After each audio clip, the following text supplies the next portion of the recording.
quand nous chantions tout à l'heure, certaines personnes disaient j'ai été guéri par Jésus. Amen. Il faudrait bien qu'on comprenne ça. Guéri par Jésus. Nous comprenons? Voilà. Donc, regardons un peu, nous ne sommes pas du dehors. Nous sommes, comme le Seigneur dit, concitoyens des saints, gens de la maison de Dieu. Nous voyons un peu. Voilà pourquoi dans Matthieu, allons voir dans Matthieu 7, commençons au verset 21. Matthieu chapitre 7, à partir du verset 21. Ceux qui me disent, Seigneur, Seigneur, n'entreront pas tous dans le royaume des cieux, mais celui-là, seul qui fait la volonté de mon Père qui est dans les cieux. Plusieurs me diront en ce jour-là, Seigneur, Seigneur, n'avons-nous pas prophétisé par ton nom? N'avons-nous pas chassé des démons par ton nom? Et n'avons-nous pas fait beaucoup de miracles par ton nom? Amen. Voilà. Nous allons voir, il va dire ensuite que je le dirai ouvertement, je ne vous ai jamais connu. Retirez-vous de moi, vous qui commettez l'iniquité. C'est-à-dire, il dit, nous avons chassé les démons par ton nom, pas en son nom. Voyons, pas en son nom. Pourtant, quand nous lisons Marc 16, il dit, en mon nom, ils chasseront les démons. Marc chapitre 16, on continue verset 15.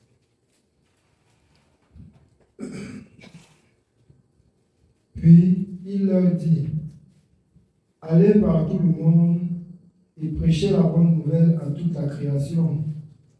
Celui qui croira et qui sera baptisé sera sauvé, mais celui qui ne croira pas sera condamné.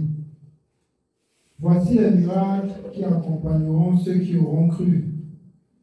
En mon nom, ils chasseront les démons, ils parleront de nouvelles langues, ils saisiront des serpents.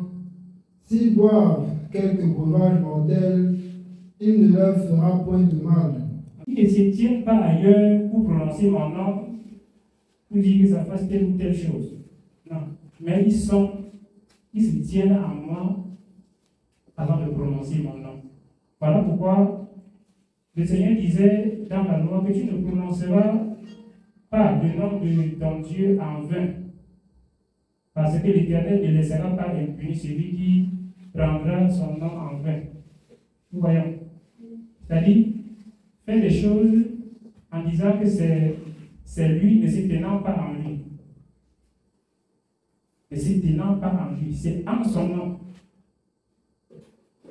Si vous demeurez en moi et que mes paroles demeurent en vous, demandez ce que vous voudrez et cela vous sera accordé. Et ça, c'est dans Jacques.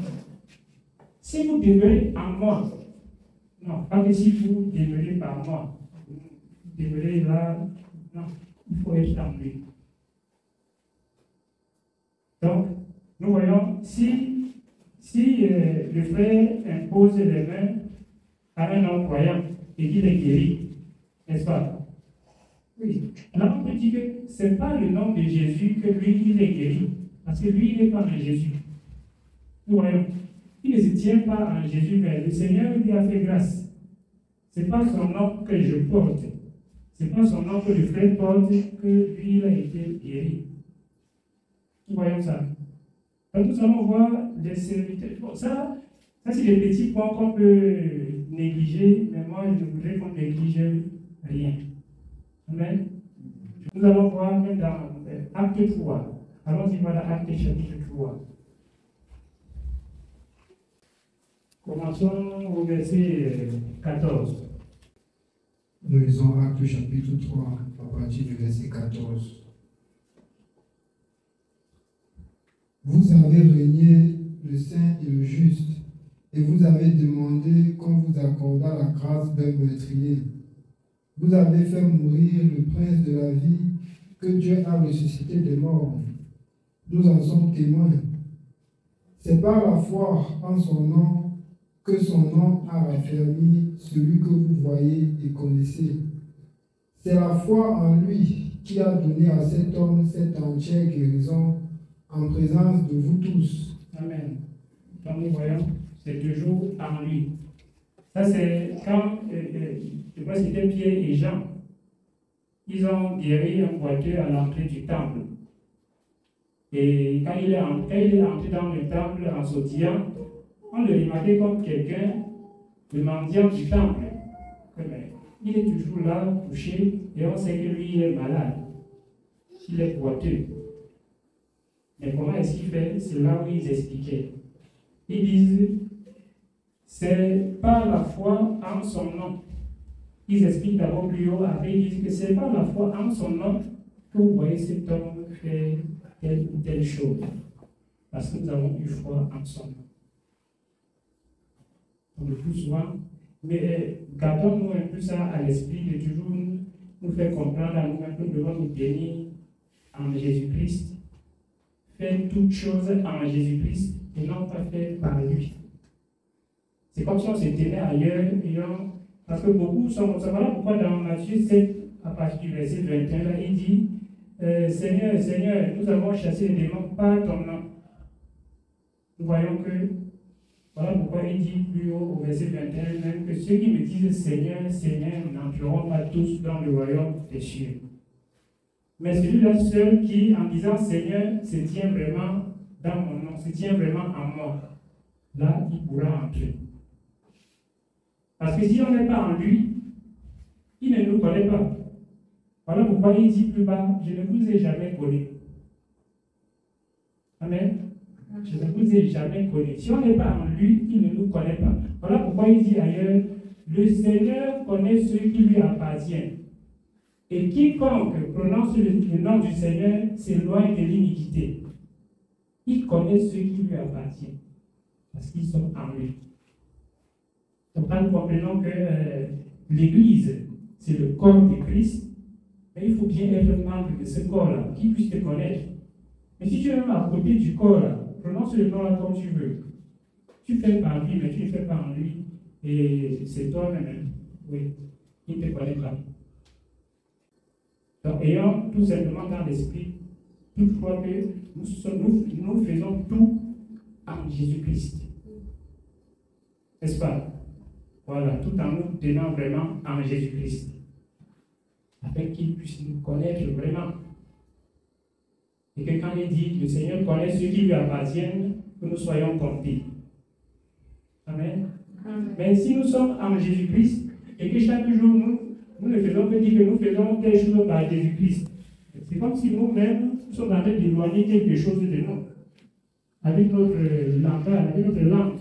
Voilà pourquoi le Seigneur disait, par tes paroles, tu seras condamné, et par tes paroles, tu seras justifié.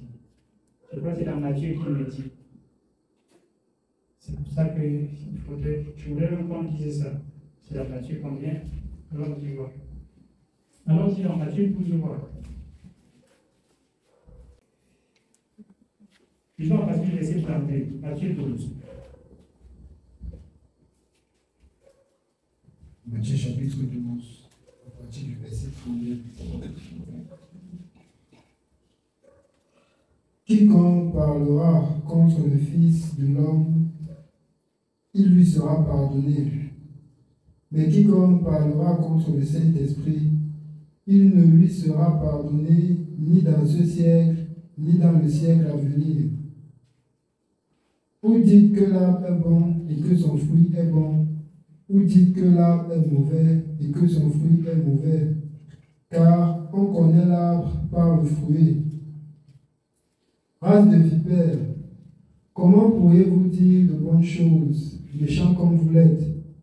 Car c'est de l'abondance du cœur que la bouche parle.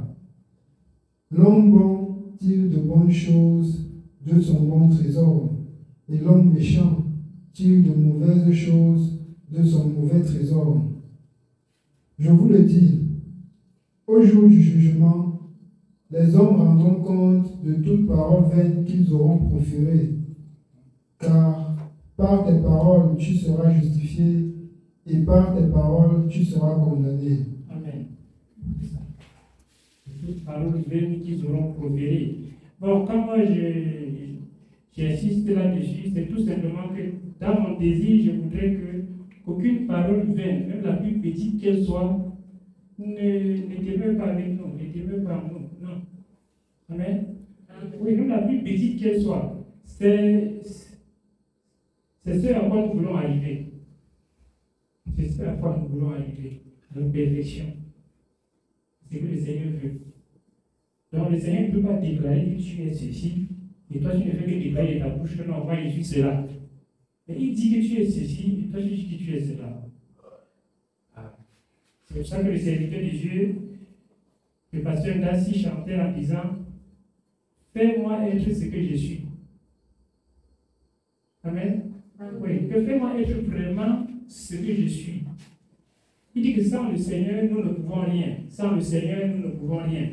Fais-moi être ce que je suis. Tu as dit que je suis le sel de la terre. Tu as dit que je suis la lumière du monde. Fais-moi être ce que je suis. Fais-moi être exactement ça.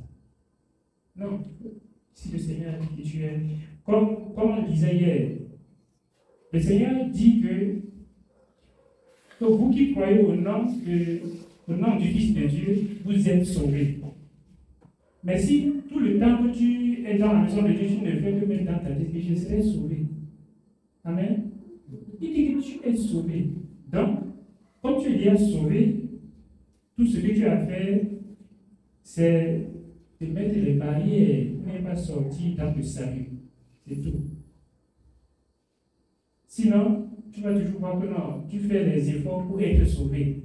Tu fais les efforts comme ça pour être sauvé. Pourtant, tu es déjà sauvé, tu dois seulement faire les efforts pour garder la barrière du salut fermée, pour que tu ne sortes plus. Amen. Pour que tu ne sortes plus. C'est ce qui est écrit. Dans 1 Jean 5, nous avons lu ça hier. Vous qui croyez au nom du Fils de Dieu, vous êtes sauvés. Pas que vous serez sauvés, non. Mais sauvés. Le salut ne se donne pas après. Voilà pourquoi il est écrit dans la parole de Dieu que ceux qui ont vraiment cru ne passeront pas au jugement.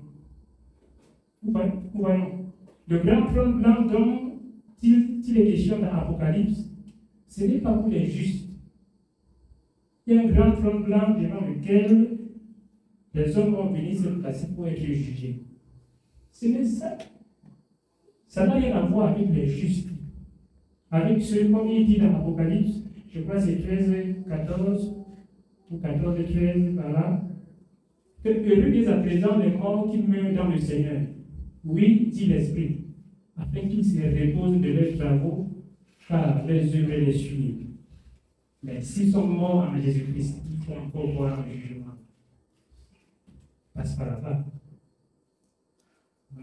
S'ils sont déjà sauvés, est-ce qu'on a déjà amené quelqu'un qu'on a déjà déclaré innocent encore au tribunal? Jamais. Même s'il est en prison, si on a déclaré qu'il est innocent, il sort de la prison pour rentrer au casier. Il ne sort pas pour aller, pour qu'on dise encore qu'on tape le truc sur la table, dit que oui, lève-toi, explique ce que tu avais fait. Pourtant, il est déjà déclaré innocent. Donc, nous, la moindre chose qu'elle soit, non, ne prenons pas ça à la légère. Que le Seigneur nous accorde cette grâce. Amen. Sinon, le plus souvent, nous allons prendre des petites choses qui vont nous attacher, on prend ça à la légère. Et puis, le Seigneur détache, on attache avec notre bouche. Le Seigneur ne fait que détacher, on attache avec nos paroles. Amen. Parce que par nos paroles, nous allons être justifiés, ou par nos paroles, nous allons être condamnés. Que le Seigneur nous bénisse. Oui. Nous allons continuer un peu dans Luc chapitre 13.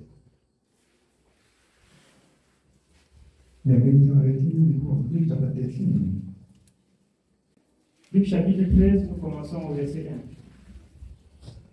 1. En ce même temps, quelques personnes qui se trouvaient là racontaient à Jésus ce qui était arrivé à des Galiléens dont Pilate avait mêlé le sang avec celui de leur sacrifice. Il leur dit: croyez-vous que ces Galiléens fussent de plus grands pécheurs que tous les autres Galiléens parce qu'ils ont souffert de la sorte? Non, je vous le dis. Mais Si vous ne vous repentez, vous périrez tous également. Regardons les personnes que Pilate a écrasées et mêlées avec le sang de leur sacrifice, et certaines viennent dire au Seigneur en disant que ben voilà, ils sont morts avec le sang, un peu peut-être en se vantant, je ne sais pas, ou bien avec une certaine hauteur. Amen. Pensant que le Seigneur va dire, ah oui, bon voilà, c'est à cause de leur péché, c'est à cause de, voilà, ils ont péché. Le Seigneur nous enseigne d'une manière que si on n'est pas attentif là, on ne pourra pas vite comprendre son enseignement. Alors, parce que c'est ce que je comprends et c'est ce que moi je vais vous expliquer aussi. Parce que en les affirmant que oui, ce sont des pécheurs, c'est vrai. Est-ce que c'est faux? Est-ce que c'est faux? Ils sont des pécheurs, non? Voilà. Mais en les affirmant qu'ils sont des pécheurs, s'ils ont fait ça, c'est à cause de leur péché. Voilà, voilà. Ils mettent comme ça de l'encens sur eux et ils vont croire qu'ils sont justes. Nous voyons ça. Et ils vont croire que non, ils sont plus justes que eux, que ceux qu'on a écrasés. Mais le Seigneur les fait comprendre que même, vous pensez que ceux qu'on a écrasés là, ce sont des plus grands pécheurs que ceux qu'on n'a pas écrasés. Est-ce que c'est vrai là? Est-ce que ceux qui étaient morts dans l'éboulement à Machin, là, comment on appelle ça? Voilà. À la falaise là. Est-ce qu'ils sont les plus méchants des gens? Ou bien est-ce que ceux qui sont à Douala? Non. Mais si ceux qui sont à Douala ou à Tcham, qui ne sont pas morts, ne se convertissent pas, ils périront également. Amen. Ils vont périr également. Le Seigneur les faisait comprendre tout simplement que ce que vous avez vu, que ça vous rend sage. Ce que vous avez vu, ça vous rend sage. Voilà pourquoi le Seigneur dit dans Ecclésiaste, vaut mieux aller dans une maison de deuil que dans une maison de festin. Il dit, parce que celui qui vit encore là, quand il est dans la maison de deuil, il prend la chose à cœur. Vous comprenez un peu? Ça lui rend un peu sage, il commence à réfléchir sur les choses. Il commence à avoir la vanité des choses et ça pousse la personne à changer. Quelqu'un d'intelligent, ça le pousse à changer parce qu'il voit la vanité des choses. Donc, quand un malheur arrive à quelqu'un, il faudrait qu'on réfléchisse dessus pour voir comment se corriger, pour voir comment s'améliorer. Et non de voir que c'est comme ça que les pécheurs meurent. C'est comme ça. Parce qu'ils ne connaissent pas Dieu. Amen. C'est parce qu'ils ne connaissent pas Dieu. C'est pour ça qu'ils sont morts comme ça.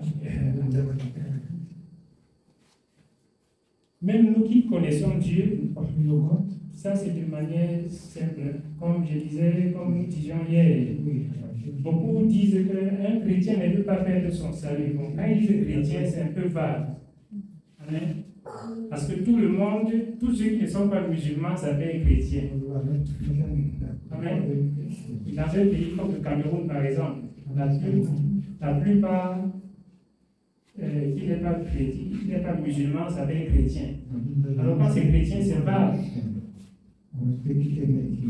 Alors il y a des gens qui s'appellent chrétiens qui n'ont même pas d'abord le salut là. Ils n'en ont même pas d'abord, ils ont fait de foi. Donc nous-mêmes, je reviens à dire que nous-mêmes qui avons cru, si nous ne tenons pas ferme, nous périrons également. Amen.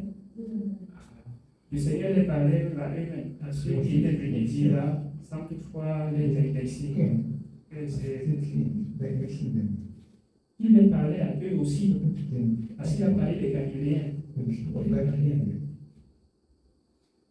Si vous ne vous convertissez pas, est-ce que nous voyons que Il a dit que si ces Galiléens ne sont pas morts, ne se convertissent pas, si vous qui me parlez là, ne vous convertissez pas, vous payez.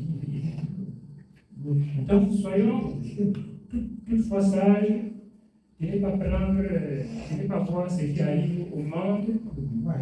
Je crois que c'est parce que le monde, vraiment, ça, c'est leur péché. Ça ne va pas les arriver comme ça. Nous sortons de présentement. Le Seigneur nous recommande de ne pas nous réjouir du malheur de l'autre. Quand il dit ça, c'est qu'il soit pécheur ou qu'il soit enfant de Dieu. La complaisance. Dieu n'aime pas la complaisance. Amen. Dieu n'aime pas que ses enfants se complaisent en eux-mêmes. Moi, tu y as sauvé. Alors, si vous voulez, ceux du monde, ils ne connaissent pas. S'ils veulent dire, la compassion. Il faut voir comment faire pour les tirer. Même s'ils sont durs, comment. Même s'ils sont rebelles, comment. Même s'ils ont tué ta mère. Amen. Oui, oui.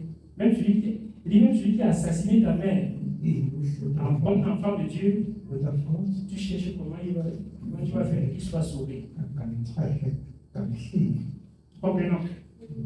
Sinon, ça ne sera pas salutaire pour nous. Donc nous continuons un peu encore dans Luc chapitre 13. Nous continuons au verset 4. Ou bien, ces 18 personnes sur qui est tombée la tour de Siloé et qu'elle a tué, croyez-vous qu'elles fussent plus coupables que tous les autres habitants de Jérusalem? Non, je vous le dis. Mais si vous ne vous repentez, vous périrez tous également. Si vous ne vous repentez, vous périrez tous également. C'est une grande sagesse que le Seigneur nous donne. Je n'ai encensé personne. Amen. Oui, je n'ai encensé personne. Mais si quelqu'un est même juste, tu sais que c'est un enfant de Dieu, il est clair. Il va te dire un certain nombre de choses. Il faut le rappeler. Hein. Quand tu ne devais pas dans la justice jusqu'à la fin, la même chose va t'arriver. Amen.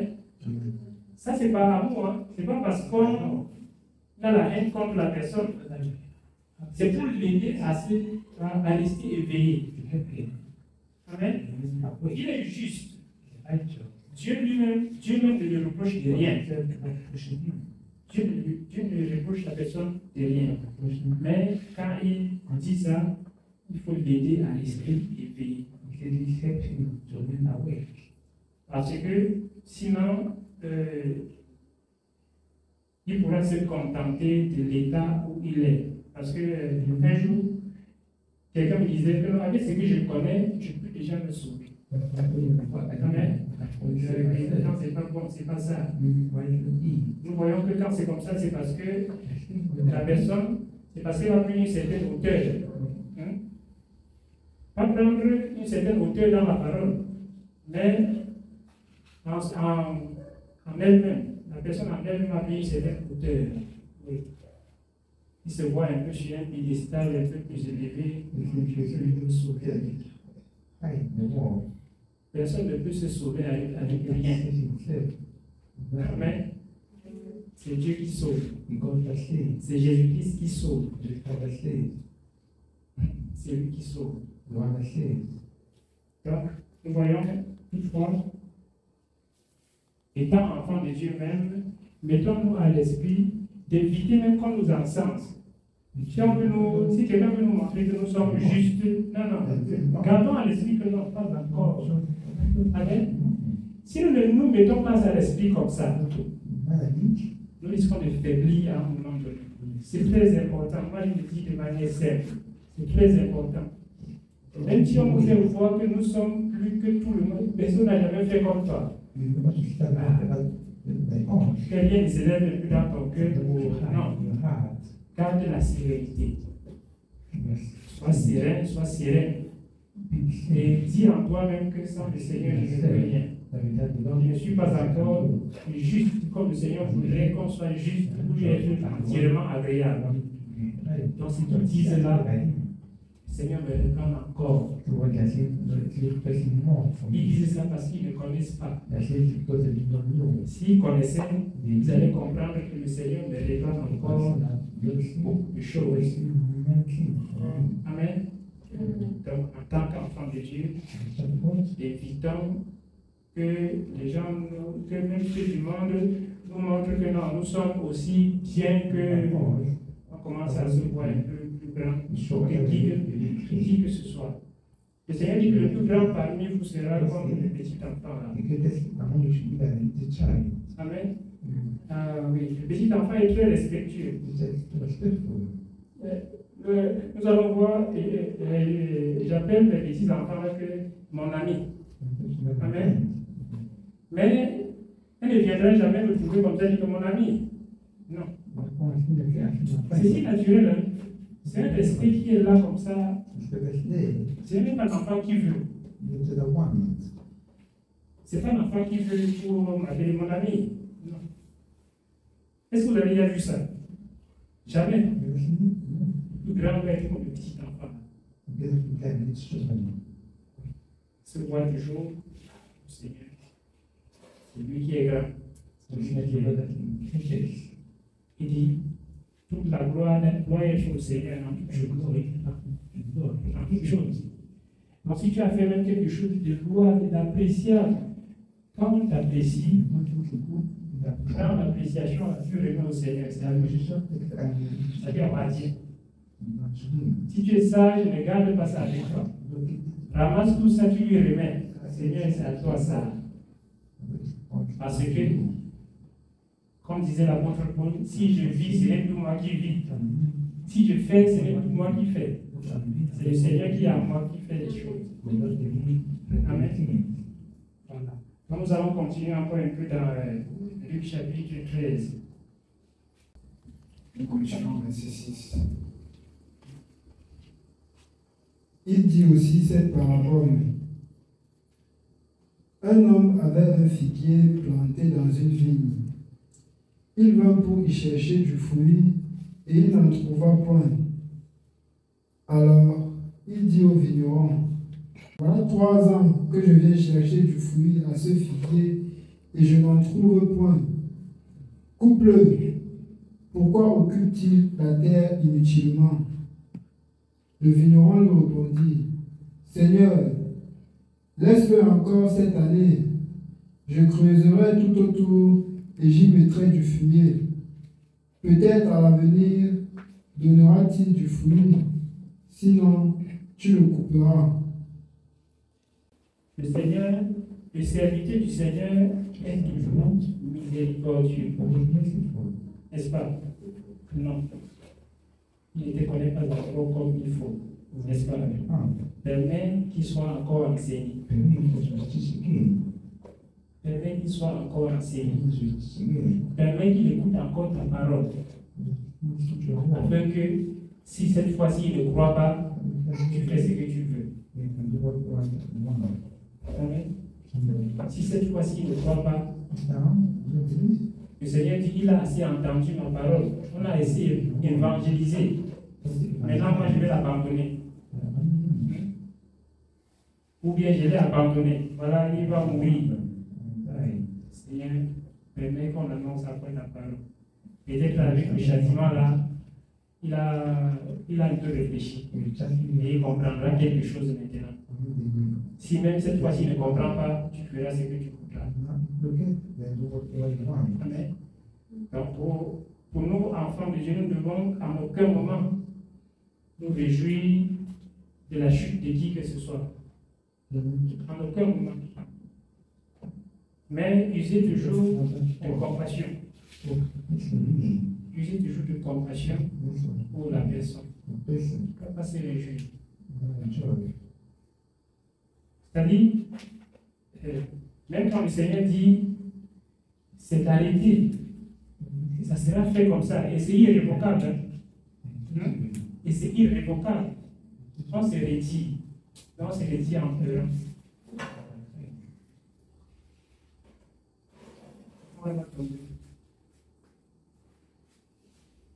C'est-à-dire, le Seigneur a dit, et c'est irrévocable, n'est-ce pas?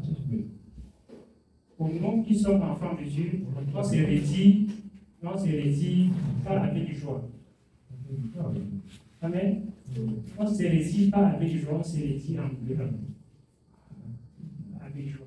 En aucun moment, nous avons vu un serviteur de Dieu se retirer avec joie. Même quand Moïse disait qu'il est descendu de la montagne, il a trouvé que les enfants d'Israël avaient commis une abomination en fabriquant le veau d'or à Aaron. Il a posé des questions, il a expliqué. Après, il a dit, ceux qui sont pour l'Éternel, venez pas ici. Et quand ceux qui sont pour l'Éternel sont venus auprès de lui, il a dit que chacun prenne l'épée et ôte la mort à son frère. C'était pas avec joie. Comprenons. C'était la parole de Jésus qu'il fallait mettre en pratique. Mais c'était pas, il n'avait pas la joie dans le cœur, tout ça. Donc, pour nous là, nous devons nous adapter comme ça. On va se tenir de cette façon. De la façon à user toujours de compassion. Nous voyons ce que le vigneron a dit. Quand le Seigneur ne détruit pas encore maintenant. Amen. Ne détruit pas encore maintenant, mais attends, cette année, si je mets un produit fini, si l'année prochaine, ça ne produit pas toujours, on a tout pourra couper. Amen. On va finir dans Ésaïe 27. On commence au verset 2.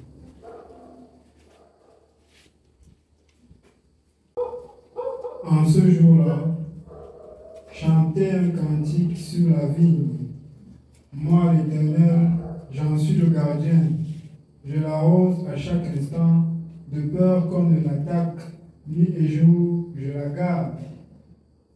Il n'y a point en moi de colère, mais si je trouve à combattre des ronces et des épines, je marcherai contre elles, je les consumerai tout ensemble. À moins qu'on ne me prenne pour refuge, qu'on ne fasse la paix avec moi, qu'on ne fasse la paix avec moi. Il dit, il n'y a point en lui de colère. En lui-même, il n'y a pas de colère. Mais s'il se retrouve, il dit quoi exactement? Il dit, il n'y a pas en moi de colère. Mais si je trouve à combattre des ronces et des épines, je marcherai contre elles toutes. Amen. Nous sommes la vigne de l'Éternel, mais toutefois, évitons de devenir des épines ou des ronces. Au préalable, il n'y a pas de colère contre nous. Mais si nous changeons, et il se retrouve, non, il faut combattre ça, il va marcher contre nous. Amen. Il va marcher contre nous. C'est pour ça qu'il est bon pour nous de tenir le cap jusqu'à la fin. Comme il le dit, celui qui persévérera jusqu'à la fin sera sauvé. Amen. Il sera sauvé.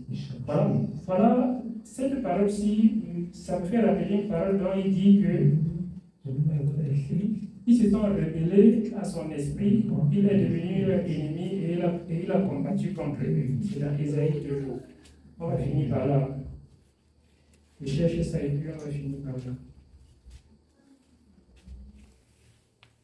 Alors, il voilà Ésaïe 63, à partir du verset 9.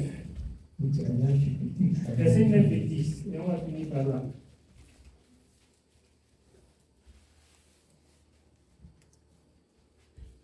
Ésaïe 63, verset 9 et 10.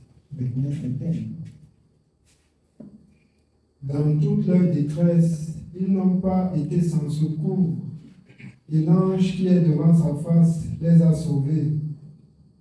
Il les a lui-même rachetés dans son amour et sa miséricorde, et constamment, il les a soutenus et portés aux anciens jours.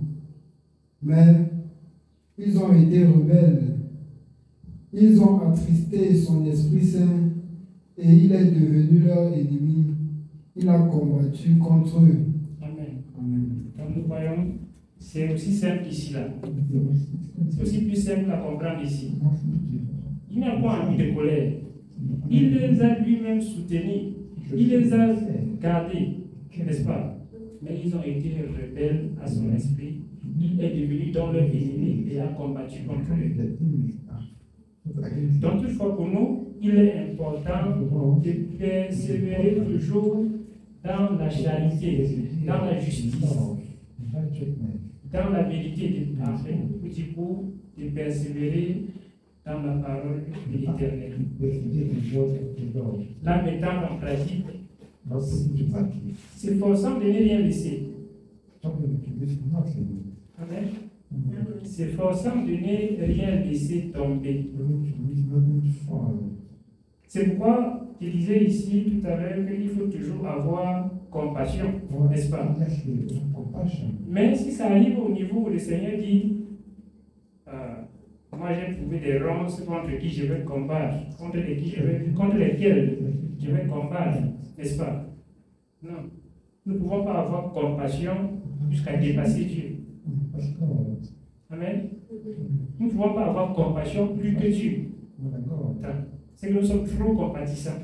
Et tout ce qui est trop n'est pas bon. Nous voyons. C'est que nous sommes trop compatissants. Nous sommes plus compatissants que Dieu.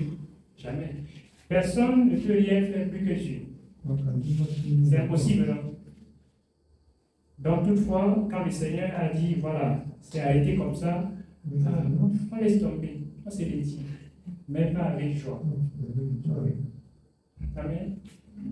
Pas avec joie ne veut pas dire que bon, je me suis laissé, mais je n'ai pas ri. Tu peux pas rire de la joie, parce que la joie n'est pas sur les lèvres. Amen. La joie ne se trouve pas sur les lèvres seulement. C'est dans le cœur qu'il y a la joie. Il faut que tu aies un cœur vraiment qui te dérange pour ça. Parce que le Seigneur dit dans l'Ecclésiaste qu'avec un visage triste, le cœur peut être content. Donc nous voyons que les deux ne marchent pas toujours ensemble. Ce n'est pas parce qu'un visage est serein que la personne n'a pas de problème. Amen. Il y a des gens qui ont le visage serein, mais dans quelques minutes, ils tombent. Les portes fermées. Il était très serein. Et les personnes qui ont le visage triste, mais dans le cœur est joué. Non, rien dans le cœur qui est dérangé. Donc, se retirer, le sang fait sans être en joie parce que, quand c'est arrivé, c'est à cause de cela. Donc, c'est régi. Amen. Donc, nous comprenons tout simplement qu'il y a point en lui de colère. La colère n'existe pas. Mais c'est nous qui pouvons provoquer sa colère. Amen. C'est toujours l'homme qui provoque la colère de Dieu. Mais sinon, sa colère, elle doit vraiment, ça se présente pas devant les hommes. Ce sont les hommes qui réveillent, qui appellent sa colère. Amen. C'est comme ça. Donc, toutefois, pour nous, faisons toujours des choses qui ne doivent pas appeler la colère de Dieu. Parce que son amour est déjà là. Son amour est présent pour tout le monde. C'est à cause de tout ce qui ne le loue pas que sa colère déclenche. C'est pour ça qu'il nous dit de manière claire qu'il y a quoi en vue de colère. Amen. Il y a quoi en vue de colère. Que le Seigneur nous bénisse.